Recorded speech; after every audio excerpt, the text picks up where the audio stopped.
Est-ce que quelqu'un peut me dire, comme ça, une ou deux, à quelle image vous est venue dans la tête? On a déjà parlé un peu tout à l'heure, mais bon, maintenant, après cette méditation. Rien.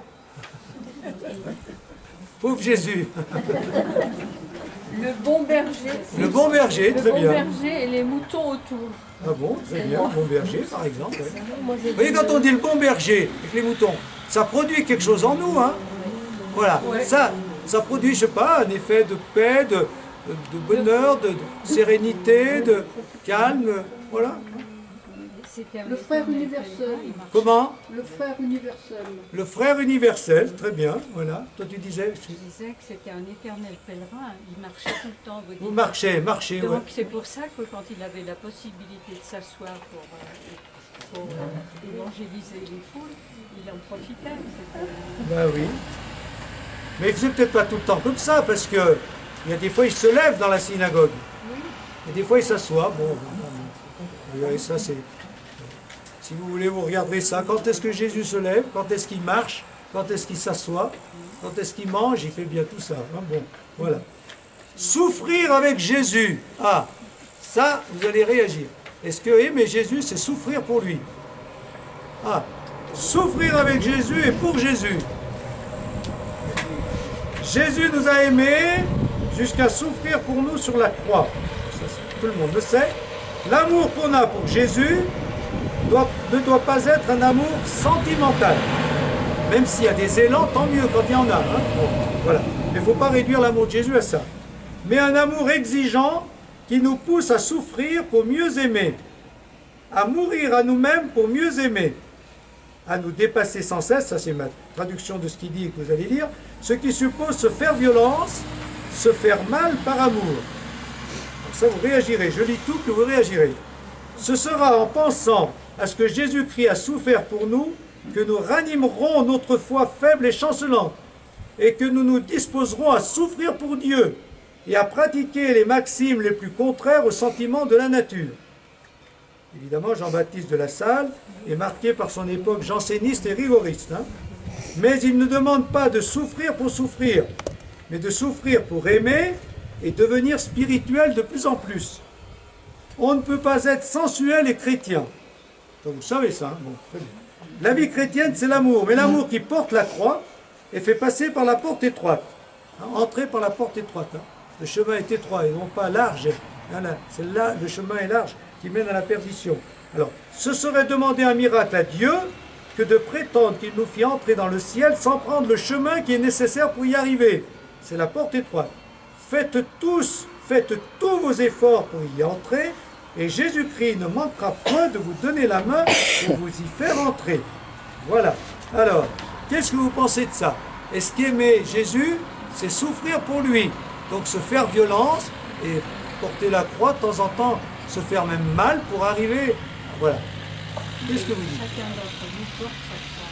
Comment? De toute façon, dans une existence, une vie de quelqu'un, il y a un moment où on est dans l'obligation de porter sa croix. Voilà. Donc il y a derrière l'idée de porter sa croix, c'est vrai. Hein? Mais est-ce que c'est contraire à ce que souffrir comme le Christ a souffert en portant la croix? Est-ce que c'est contraire à ce que on dit aujourd'hui pour vivre? Aujourd'hui on dit plutôt qu'il faut se faire plaisir. Hein? Vous êtes bien d'accord? Pourquoi tu fais ça? Pour me faire plaisir. Je fais ça par plaisir. Bon, alors, est-ce que la culture du plaisir s'occupe à cette culture ou à cette spiritualité de la souffrance?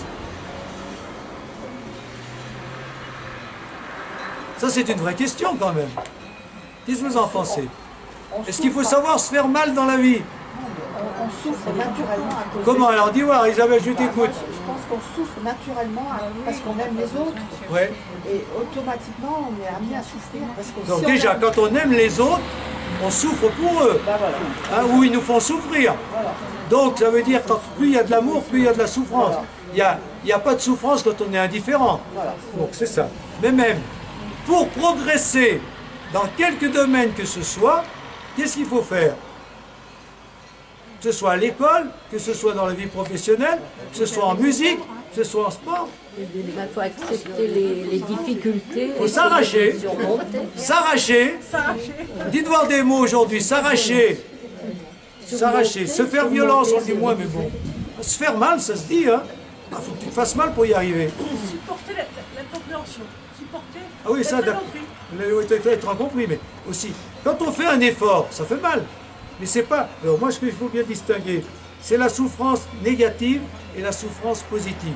La souffrance négative, c'est la souffrance où on se fait mal, où on a mal, mais ça nous détruit, la maladie, par exemple. Voilà, on a mal, mais ça. Alors que la souffrance positive, on monte la montagne, il faut souffrir pour y arriver au sommet. Hein. Voilà. Si on reste assis ici, on ne souffrira pas, mais on n'arrivera pas en haut. La souffrance positive, c'est se faire mal pour progresser. À partir du moment où on progresse, on cherche à progresser, on exerce sur nous-mêmes une tension physique, une tension morale ou une tension spirituelle. À partir du moment où il y a une tension, ça fait mal. Hein. Mais c'est une souffrance positive. Donc c'est ça que, moi je le retraduis en le mot d'aujourd'hui, c'est ça ce qu'il veut dire. Voilà. Faire des efforts, voilà. Une souffrance positive qui nous permet de pouvoir progresser. Voilà. Ça va comme ça, donc toujours apprendre à faire des efforts si on veut progresser, même quand on a un certain âge. Hein, pour progresser encore. Et justement, au lieu de se laisser aller, on fait moins qu'avant, mais on fait encore quelque chose. Donc on se fait mal, mais pour un bien. Voilà. Au lieu de rester assis, on marche encore un peu, ou on prie encore un peu, ou on va à la messe alors qu'on n'a pas l'envie. Voilà, il faut se faire violence, hein. C'est ça que ça veut dire. Ça va comme ça, est-ce que quelqu'un veut réagir à cette idée-là de la souffrance positive, souffrir avec Jésus et pour Jésus?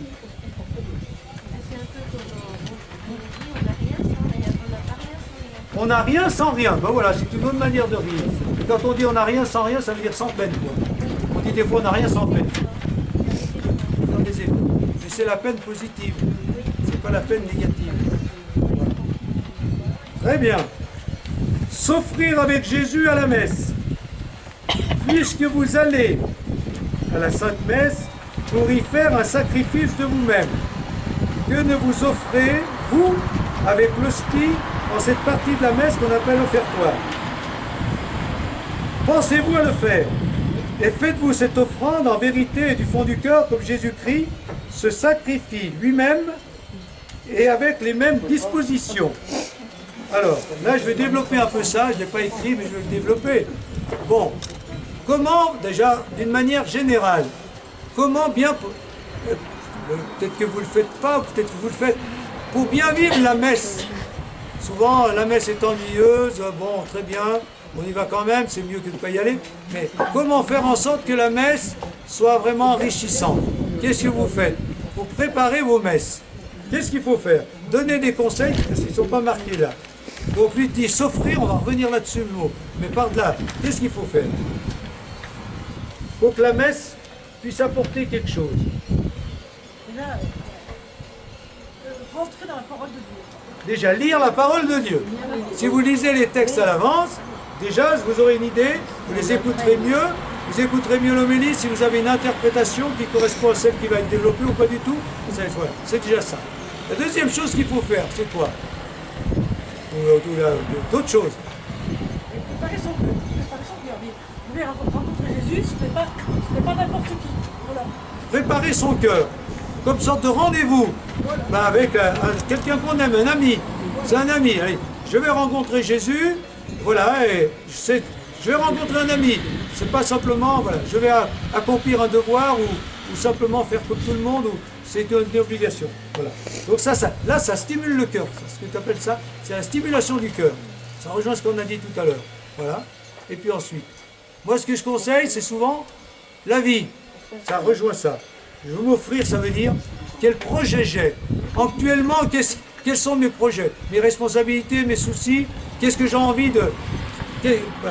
Qu'est-ce qui est essentiel pour moi en ce moment, je dirais. Voilà. Je vais avec ce qui caractérise ma vie. C'est peut-être un souci, santé, c'est peut-être un problème avec une personne, c'est peut-être un projet que j'ai. Voilà. Donc, qu'est-ce qui marque ma vie? J'apporte ma vie, c'est un peu ce qu'il veut dire. Hein. J'apporte ma vie. Voilà. Alors, comme ça, j'apporte ma vie. Et puis, qu'est-ce qu'on peut faire encore? Après, je reviendrai à développer le mot sacrifice, mais là, la chose aussi qu'on peut faire, c'est que justement, à partir du moment où, hein, on a dit les 3-4 choses là, lire les textes, voir la messe comme un rendez-vous d'amitié, d'amour avec Jésus, hein, stimuler le cœur. Troisièmement, regarder notre vie, qu'est-ce qui est important dans ma vie en ce moment, et j'apporte cette vie à l'offertoire pour que Jésus vienne la remplir. Et justement, la quatrième chose que moi je propose, c'est ce que je fais avec eux, régulièrement avec les enfants de la communion. Je leur dis, tu vas recevoir Jésus, tu vas à la messe. Donc, en quoi tu as faim de Jésus? Si tu vas manger et que tu n'as pas faim, tu ne vas rien manger. Si tu es malade, tu ne peux pas manger. Très bien. Donc, quelle est ta faim ou ta soif? Qu'est-ce que tu as envie de demander à Jésus? Tu apportes ta vie, mais justement pour vivre cette vie avec lui, qu'est-ce que tu lui demandes? Voilà. Donc, chaque fois dire, avant de communier, en ce moment, de quoi j'ai faim? Ou de quoi j'ai soif? D'amour, de paix, de liberté, de vérité, voilà, hein, comme ça. Ça, c'est tout simple, ça. Ça, dites ça à ceux qui disent, moi, ça m'apporte rien. Ça n'apporte rien parce que c'est pas magique. Hein. C'est pas un médicament, l'hostie. C'est pas un dopant, un produit dopant. C'est une rencontre. Et une rencontre, si on la prépare, ben oui. Et Jésus veut bien nous apporter quelque chose à travers ce dont on a conscience, mais pas malgré nous. Donc il faut avoir conscience de ce dont on a faim. Voilà. Et puis la dernière chose, parce que c'est un peu là-dessus qu'il insiste, et ça je vais vous demander ça si. Est-ce que le mot sacrifice aujourd'hui fait partie encore de votre vocabulaire? Est-ce que vous avez une spiritualité où de temps à autre vous dites je fais ce sacrifice-là, ou je me sacrifie pour ceci? Est-ce qu'aujourd'hui, vous, parents ou grands-parents, vous dites à vos enfants, fais ce petit sacrifice? Ça m'étonnerait. Et autrefois, est-ce qu'on vous le disait? Alors, autrefois, est-ce qu'on vous le disait? Hein? Ben, il y a des choses qui disparaissent. La BA, elle disparaissent aussi, hein, la bonne action. Ça disparaît, mais c'est pas forcément bien, ça c'est comme ça. Hein? Et là, ben voilà, le sacrifice. Et ben ça, il a l'air de dire qu'il faut, si on veut s'unir, parce qu'autrefois on insistait beaucoup sur la messe comme sacrifice. C'est le sacrifice du Christ. Voilà. Eh bien, alors pour vous aider à remettre ça dans votre vocabulaire, je vais vous donner je vais vous donner une citation. Enfin une citation, une parole, comme il disait, qui venait des sportifs, des entraîneurs que j'ai eus quand je faisais beaucoup de sport. Alors, il y a des fois, surtout pour motiver les jeunes, alors, c'est un entraîneur qui m'avait dit ça plusieurs fois, il y a des fois des gens qui disent « Oh, mais tu t'entraînes tous les jours, voilà, tu sacrifies les loisirs, tu sacrifies des sorties, tu sacrifies beaucoup de choses. » C'est vrai que c'est dur, hein, un athlète de haut niveau, il sacrifie beaucoup de choses. Alors la réponse, il disait, je ne me sacrifie pas, car quand je fais ça, je ne vivote plus, je vis. Je ne sacrifie que des choses qui caractérisent des banalités. Voilà. Je vivote. Vous voyez l'expression, je trouve que c'est très beau. Sacrifier, ça veut dire faire entrer dans le domaine sacré. C'est-à-dire, je sacrifie des choses, mais ce n'est pas pour les regretter. Je sacrifie des choses qui, finalement, sont superficielles. Mais je passe un cap. C'est un choix. Comment? C'est un choix. C'est un choix qui me fait grandir. C'est un choix qui me fait passer à un cap supérieur. Sacrifier, ça veut dire ça. On passe à un degré supérieur d'existence. Hein? Voilà. C'est le même mot que le dépassement. Oui, le mot dépassement, aujourd'hui, on dit plutôt qu'il faut dépasser. Hein? Donc on sacrifie des choses. Bon, alors... je ne sais pas dans quelle mesure, parce que il insiste beaucoup là-dessus. Moi, ça m'a interrogé, parce que j'ai vraiment pris conscience que ce mot-là, même moi, dans mon vocabulaire, c'est rare quand je parle du sacrifice de la messe, ou quand j'invite les gens à faire des sacrifices. Même à carême, on ne parle pas de sacrifice. Alors, je ne sais pas, qu'est-ce que vous en pensez? Est-ce qu'il faut rétablir ça, ou vraiment c'est une autre culture, une autre époque, et il vaut mieux prendre les mots qu'on a aujourd'hui en fonction de la culture d'aujourd'hui? Qui est-ce qui veut réagir? Oui? quand je m'approprie d'un sacrement, je fais un sacrifice. Quand Jésus se sacrifie et que je reçois son corps et son sang, je fais le sacrifice de son corps et de son sang. Oui. Tout ce que je fais dans un sacrement, donc je rends sacré. Oui, c'est ça, le corps du Christ. C'est ça. Mais est-ce que ça te rend sacré?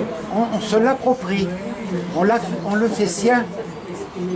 C'est une appropriation, on s'approprie de... Oui, oui. D'accord? On ne possède pas vraiment, mais on se l'approprie. C'est quelque chose qu'on souhaite s'approprier.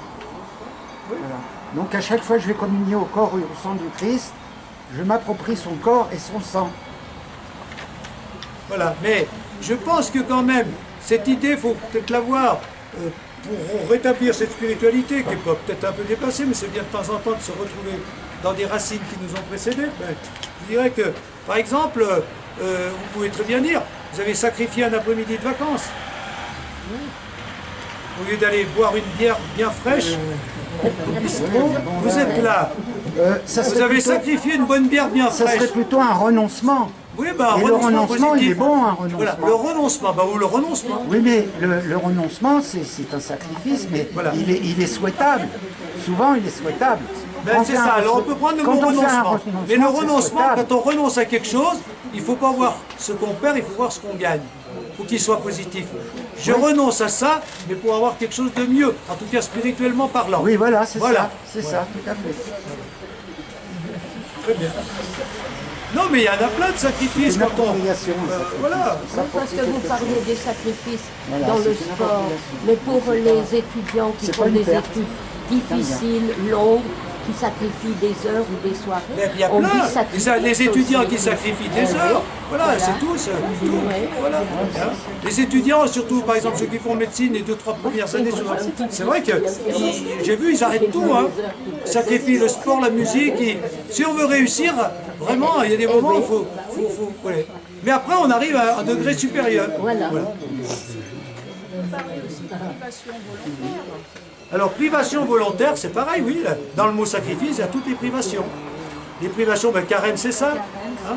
Les privations qui finalement, ben, on se libère de choses qui ne sont pas essentielles pour avoir une liberté intérieure ou pour avoir même une meilleure santé ou physique ou spirituelle. Hein. Voilà. Bon, voilà, c'est une question qu'on peut se poser. C'est pour ça que c'est toujours bien de voir des figures spirituelles à travers tous les temps, parce qu'il y a des époques où on insiste plus sur une chose et d'autres. Voilà. Ça, c'est pas la spiritualité de l'époque, hein, mais c'est... Voilà. Aujourd'hui, on insiste plus sur le mot plaisir. Hein, voilà. Ouais. Et même ceux qui, par exemple, je vois les sportifs, ils arrivent complètement... Ah, mais c'est pour mon plaisir, complètement mort, exténué. Mais le plaisir, voilà, le plaisir de se faire mal. Mais bon, mais de se faire mal pour être mieux, parce qu'ils se sentent grandis. C'est ça, voilà. Donc vous avez vu ce que ça voulait dire. Très bien. Communier à Jésus et à tous ceux qui communient à lui. Alors ça va reprendre peut-être des choses, je vais peut-être pas trop m'y étendre. Hein. Dans la Sainte Communion, je trouve un Dieu qui me traite comme un ami. Ça rentre au secret. Qui entre dans mes intérêts et qui ne cherche que le bien de mon âme. Jésus, en instituant ce sacrement, a fait paraître son amour pour nous d'une manière bien particulière. Car il nous y unit tout à lui, mais d'une union la plus étroite et la plus excellente qu'on se puisse imaginer, se donnant à nous par manière d'aliment qui fait l'union la plus intime qui soit dans la nature. Ça, c'est pas la peine de commenter, vous comprenez bien. Il ne se change pas en nous, c'est une phrase essentielle, il ne se change pas en nous, mais il nous change en lui, autant qu'il le peut, par la réception de ce sacrement, en changeant non pas notre substance, mais nos affections et nos mœurs, pour les rendre conformes au siècle. Voilà, vous voyez ce que ça veut dire, ça? Dieu, Jésus ne change pas notre nature. On reste ce qu'on est. Hein, voilà. Mais en même temps, il va nous rendre meilleurs. Il change nos mœurs, voilà, et il nous rend conformes à lui. Et c'est justement ça qu'il faut demander. Si on veut que Jésus nous change, il faut en avoir conscience. Donc, quand je vous ai dit de quoi j'ai faim, ben, ça veut dire, par exemple, j'ai faim de joie parce que je suis trop triste en ce moment, ou j'ai faim d'espérance parce que je deviens pessimiste. Voilà. Ben, si on dit, Seigneur, j'ai envie de ça, j'ai faim de ça, il faut être prêt aussi à faire les efforts correspondants. Hein. Donc je vais essayer, si je suis trop triste, de regarder ce qui va bien dans ma vie, ou de faire des choses qui vont me réjouir. Hein. Voilà. Si je n'ai pas d'espérance, je vais essayer de voir des choses que j'ai réussies ou que les autres réussissent pour me redonner le moral. Donc ça veut dire que Jésus ne nous change pas notre nature, hein, et il change nos mœurs, nos affections, nos sentiments et notre manière de vivre. Hein. C'est bien d'accord ça, avec ça. Hein. Voilà. On peut prendre un autre exemple. Si on prend l'exemple des arbres, hein, eh bien, un pommier ne va jamais rapporter des poires. Hein, un cerisier ne va pas rapporter des pommes. Donc, la nature, elle est la nature. Hein, voilà. C'est souvent aussi ce que je dis à propos de certains qui disent il faut aimer les autres tels qu'ils sont, et non pas tels qu'on voudrait qu'ils soient. Est-ce que c'est vrai ça? Hein? Ben alors, si vous les aimez tels qu'ils sont, vous n'allez rien leur apporter. Mais c'est une phrase qui est un peu ambiguë, ça. On peut les aider à progresser. Alors, ça veut dire que, hein, si vous voulez aimer quelqu'un tel qu'il est, ben oui, si vous vous dites, ben, je ne dois pas le changer. Aimer quelqu'un, c'est, si Jésus nous aime, il veut nous changer. Alors, ce qu'il faut bien comprendre, c'est que Jésus, ou nous, on ne doit pas vouloir changer la nature de quelqu'un, mais on veut qu'il... On veut pas, voilà, c'est ce que je veux. Aimer quelqu'un, c'est pas dire, voilà, lui c'est un pommier, je voudrais qu'il soit un cerisier. Vous voyez? Non, il est comme ça. Mais je peux l'aider à porter des fruits. L'aimer, c'est l'aimer pour qu'il porte des beaux fruits, plutôt que des fruits tout secs ou des fruits, ou pas de fruits du tout. Hein. Donc, aimer quelqu'un, et Dieu nous aime comme ça, c'est l'aider à porter les fruits correspondant à sa nature. Hein? Vous voyez ce que ça veut dire? Et là, on rejoint ce qu'on a dit, l'adaptation à chacun. Hein? L'adaptation à chacun. Voilà. Aimer un prof qui aime un élève, bon ben, il va l'aider à trouver les moyens de réussir dans les domaines où il est bon, quoi. Et puis là où il est mauvais, ben, il va essayer de faire progresser aussi. Hein? Donc c'est ça. C'est pas changer la nature, c'est aider la nature à porter des fruits. C'est vrai aussi pour nous. Hein? On est comme on est. Hein? Et on peut dire, je ne vais pas me changer à mon âge. Il y en a qui disent ça. Hein. Eh bien, si, il peut. Mais quel fruit tu peux porter? Ah ouais, ça c'est quand même intéressant, ça. Hein. Voilà. Le corps de notre Seigneur Jésus-Christ. Le corps de notre... Oui, porter des fruits, ça veut dire. Hein. Quel fruit je peux porter? Et vous vous souvenez, je vais faire on va voir ceux qui étaient là la semaine dernière. Quel fruit vous pouvez porter à 70, 80 ou 90 ans? Si vous... La bienveillance. La bonté. La bonté. Marie-Eugénie. On peut au moins être bon envers les autres, alors qu'on ne l'a pas toujours été quand on était jeune ou adulte, pressé par la vie et les occupations. Donc on peut au moins progresser dans la bonté. Soyez bons envers les autres, au lieu d'être acariâtre. Parce que ça veut dire qu'il y a un décentrement. Celui qui est bon, c'est les autres qui comptent. Celui qui est acariâtre, il se plaint tout le temps parce qu'il ne regarde que lui. Alors ne soyez pas comme ça en vieillissant. J'ai mal ci, j'ai mal là, je ne peux plus faire ci, je ne peux plus faire là. Donc, d'accord, mais tu peux au moins être bon. Que notre âme se fonde, pour ainsi dire, en sa présence, à l'aspect de ce Dieu d'amour, et que vous lui laissiez connaître, que vous l'honorez intérieurement comme il le demande de vous. Bon, j'ai un grand désir, je passe vite, hein, c'est des prières, ô mon Sauveur, de vous recevoir. C'est ce qui occupe mon cœur jour et nuit. C'est à quoi je pense très souvent, c'est après quoi je soupire comme après un très grand avantage. Car la Sainte Communion est ce qui me console dans mes peines, ce qui me fortifie dans mes faiblesses, et ce qui me soutient dans les tentations. Ça, c'est pas mal, ça. Hein? Pourquoi aller à la messe? Pourquoi communier? Ben ça peut être une bonne réponse. Hein? C'est la communion, même si ça ne me transforme pas d'une manière magique. Hein? Ben voilà, c'est une présence, une rencontre avec cet ami intérieur, Jésus. Et ça me console dans mes peines, ça me fortifie, ça me donne de la force. Hein. Beaucoup disent ça. Je communie pour avoir de la force. Hein. Ce qui me soutient dans mes tentations. Ben voilà. Mon bien-aimé est tout à moi et je suis à lui. Avoir sa tendresse pour moi, il semble que je sois seul pour le posséder. Il sera le seul que je veux posséder et à qui je veux me donner tout entier dans le temps et dans l'éternité. Bon, je continue vite. Hein. Je m'unis, ô mon Dieu, à vos serviteurs et à vos servantes qui communient aujourd'hui. Alors si ça, j'oublie de présenter.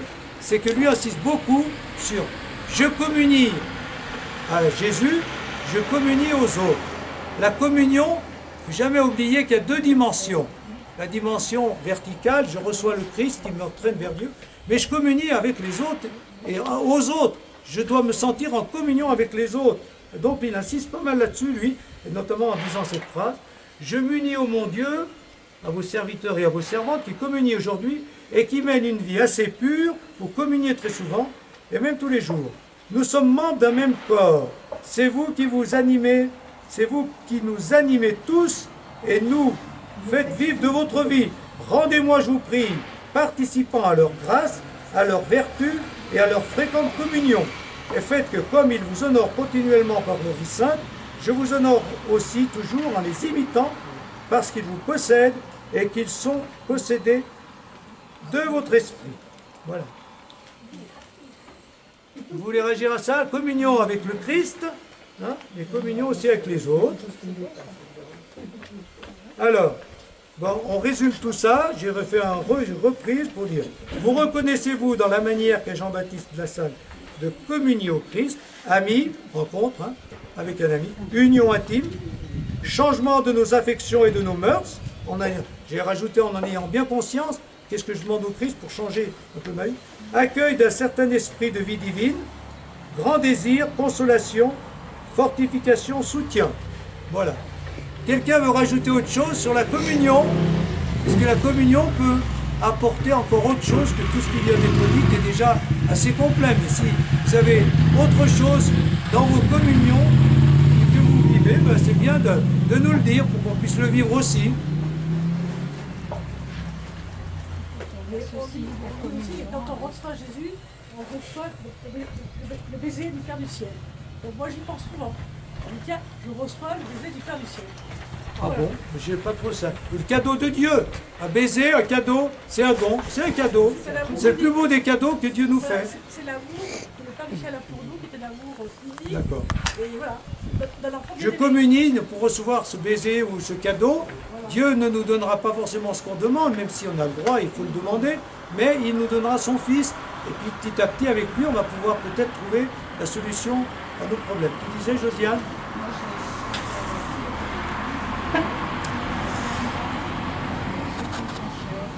Ah ouais. Donc on communie en pensant à ceux qui nous sont chers. C'est une communion avec les autres qui communient et avec les autres qui ne communient pas. Ah oui, ça nous met en communion et du coup ça nous permet de les aimer aussi. Parce que si on ne se sent pas, grâce au Christ, en communion, hein, avec ceux qui croient comme nous ou ceux qui ne croient pas, avec ceux qui sont là avec nous comme avec ceux qui sont... Voilà. Donc élargir la communion. Faire confiance à Dieu qui ne nous abandonne jamais. Ça revient régulièrement chez tous les spirituels. Hein. Et c'est bon de le réentendre, parce que bien beau faire, il y a des moments où... Hein. Ne vous laissez point persuader mal à propos que vous soyez abandonnés de Dieu. Croyez au contraire que Dieu est plus disposé qu'il n'a jamais été à vous recevoir entre ses bras. Et à mesure que votre mal augmente, sa miséricorde devient aussi plus grande et plus abondante à votre égard. Il sait combien est grande votre faiblesse et qu'il faut que sa grâce établisse et confirme en vous ce que votre faiblesse et votre lâcheté peuvent vous faire perdre tout moment. Comment? J'écoute. C'est que c'est philosophique et théologique tout ça, pour arriver à bien comprendre les choses. Oui, c'est philosophique, mais c'est aussi assez concret parce que ça veut la confiance. Hein. Si on part sur le mot confiance, c'est-à-dire, des moments où on dit mais qu'est-ce que Dieu fait pour moi, hein, et il ne m'aide pas, ou je voudrais que... Voilà, ben, on a l'impression que Dieu nous a abandonnés. Ben non, il est là, mais il faut attendre qu'avec lui on trouve la solution aux problèmes qu'on a et qu'ils ne sont pas résolus. Hein. Voilà. C'est ça qui va donner de la force. Voilà. Qui est-ce qui veut rajouter autre chose? Ben, on va tourner la page, puis on va voir s'il y a autre chose. Non, c'est ça. Est-ce que sur la confiance, quelqu'un veut rajouter? C'est pas très développé, c'est souvent développé plus par d'autres. Mais voilà. Toujours confiance en Dieu, jamais dire qu'il nous a abandonnés. Vous êtes bien d'accord? Eh bien, je vous laisse méditer pour que Si vous voulez mettre ça dans votre vie, je vous pose une petite question, mais ça peut, si vous voulez méditer autrement, peu importe. Petite pause méditation. Chacun dit au Seigneur sa confiance en sa grâce, c'est-à-dire son aide, hein, dans vos projets actuels ou vos soucis ou épreuves actuelles.